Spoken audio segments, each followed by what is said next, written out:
కొద్ది రోజులుగా మనం ఎప్స్టీన్ ఫైల్స్ గురించి వింటున్నాం కదా.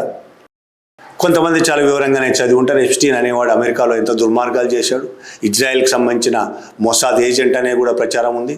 ఎన్ని దుర్మార్గాలు చేశాడు, సెక్స్ రాకెట్ నడిపి ఎంతమంది పసిపిల్లలను అన్యాయంగా హత్యలు చేశాడు, రేపులు చేశాడు, అనేక మందితో రేపులు చేయించాడు, అత్యాచారాలు చేయించాడు.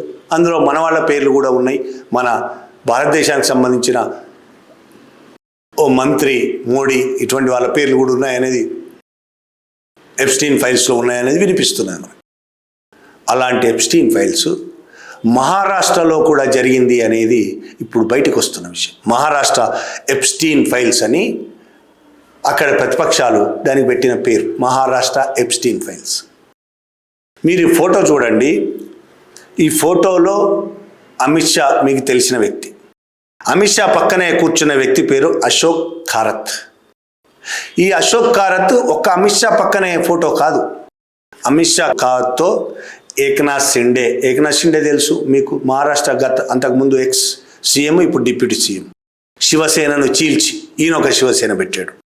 అలాగే రాధాకృష్ణ విఖే పాటిల్, దీపక్ కేసర్కర్, ఇట్లా బీజేపీ శివసేనకు సంబంధించిన వ్యక్తులు ఆయనతో చాలా ఫోటోలు ఉన్నాయి. ఎవరితోని? అశోక్ కారత్తో.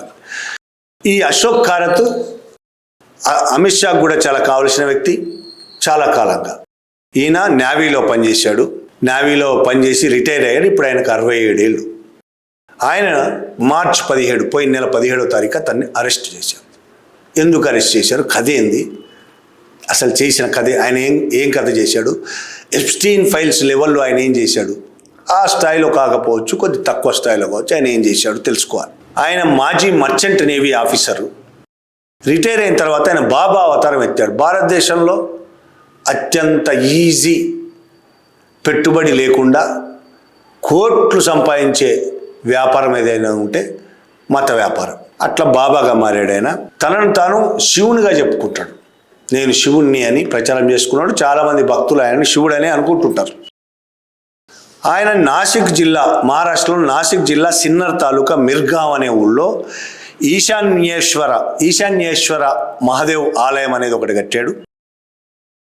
స్త్రీ శివనికా సంస్థాన్ ట్రస్ట్ అనేది ఒకటి పెట్టాడు. స్త్రీ శివనికా సంస్థాన్ ట్రస్ట్, దానికి ఆయనే అధ్యక్షుడు. అక్కడి నుంచి ఆయన ఆధ్యాత్మిక బోధనలు చేస్తుంటాడు, జ్యోతిష్యాలు చెప్తుంటాడు, న్యూమరాలజీ ఆయన స్పెషలైజేషన్.